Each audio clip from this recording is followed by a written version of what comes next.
Hey guys, AllyZieMage here, and we are doing another review session, Phantomabob. I do not know, this is the third one. I do know, never mind. Basically, we're looking at The Raven Cycle, which by Maggie Stiefvater is what I want to say. It's either German or Russian, but yeah.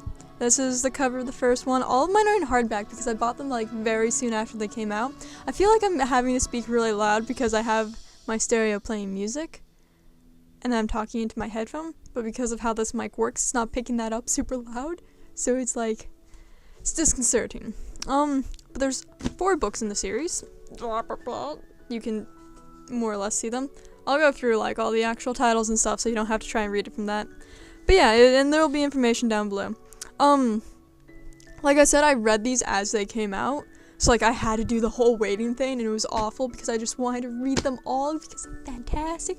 A lot of the books that I have here are fantastic because I know myself and I know I'm going to enjoy reading, so it's very easy for me to pick stuff out when I go to the store and everything. Barnes & Noble, yo. And I'll just kind of like grab something black. Yes, we go read this now. And I normally enjoy it. But this is kind of like a magical series. Not really. There's an actual magic.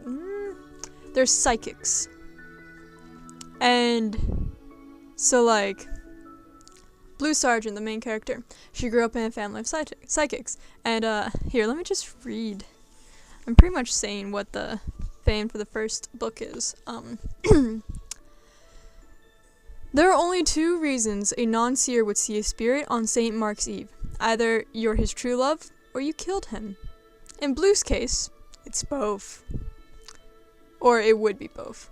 Well, we'll get there. We'll get there. This isn't a spoiler. Like, this is, like, known from the beginning. Every year, Blue Sergeant stands next to her clairvoyant mother as the soon-to-be-dead walk past. Blue never sees them until this year, when a boy emerges from the dark and speaks to her. His name is Gansey.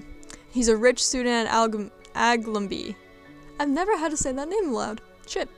The local private school. Blue has a policy of staying away from Aglamby boys. Known as Raven boys, they can only mean trouble. Title drop. There's 4 of them that they talk to, that she becomes friends with. But Blue is drawn to Gansey. In a way, she can't explain entirely why. He is on a quest that has encompassed 3 other Raven boys. Adam, the scholarship student who resents the privilege around him. Adam is like from the same type of background as Blue. He's not from like the overly rich category. He actually lives in a trailer park, to just put it bluntly. Ronan, the fierce soul whose emotions range from anger to despair. And Noah, the taciturn watcher who notices many things and says very little. For as long as she can remember, Blue has been warned that she will cause her true love to die, because she lives in a family of psychics and they can tell this. She doesn't believe in true love, and never thought this would be a problem, but as her life becomes caught up in the strange and sinister world of the Raven Boys, she's not so sure anymore.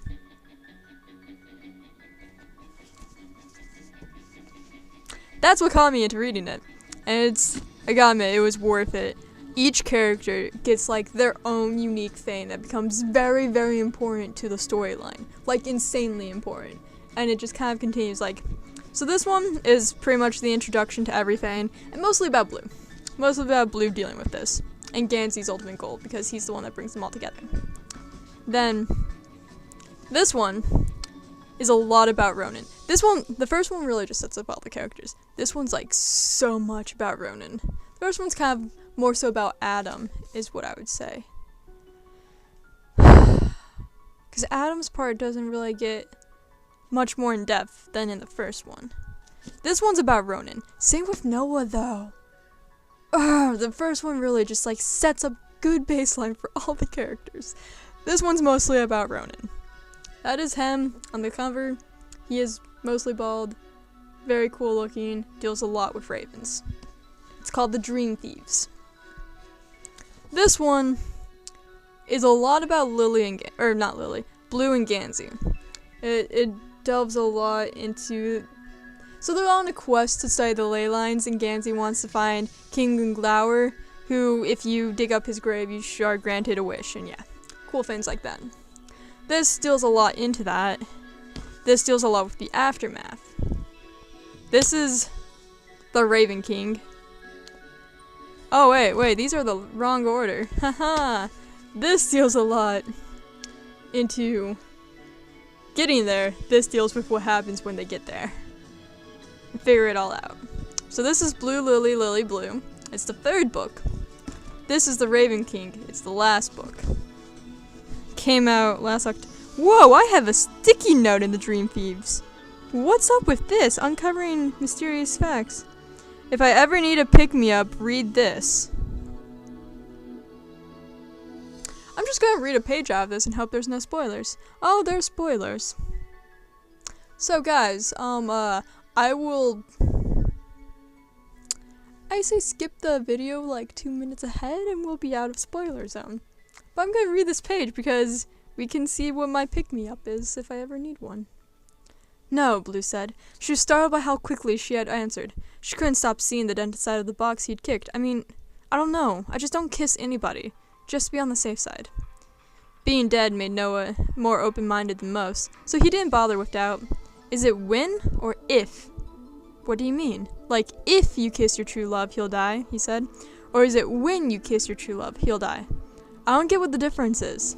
He rubbed his side of his face on the pillow. Soft, he remarked, then added, one's your fault. The other one, you just happen to be there when it happens. Like when you kiss and pow, he gets hit by a bear. Totally not your fault. You shouldn't feel bad about that. It's not your bear. I think it's if. They all say if. Bummer. So you're never going to kiss anyone. Looks that way. Noah rubbed the smudge on his cheek. It didn't go away. It never did. He said, I know somebody you could kiss. Who? She realized his eyes were amused. Oh. Wait. He shrugged. He was maybe the only person Blue knew who could preserve the integrity of a shrug while laying down. It's not like you're going to kill me. I mean, if you were curious. She hadn't thought she was curious. It hadn't been an option after all. Not being able to kiss someone was a lot like being poor. She tried not to dwell on the things she couldn't have. But now... Okay. She said, what? I said, okay. I don't know why this would give me a pick-me-up. It's kind of funny, but yeah, I don't know. Anyways, that is this series. You have now seen what some of the writing is like and how the characters interact. And spoiler, yeah. Sorry. That happened in the 1st book, though. Well, I won't say too much. But now you can tell that she can talk to ghosts. Kind of. She is psychic, after all. 10 out of 10 wood stressed. Each book is approximately $1. Not $1. $19. Whoa, are all of these $19? Did I seriously? Wow. I dropped $80 on this almost. 2, 4, yeah. Yeah, there's probably like thousands of dollars worth of books in my room. Worth it. So yeah. I'll see you guys next time. Have yourself a magical day. I did that backwards. I'm going to restart.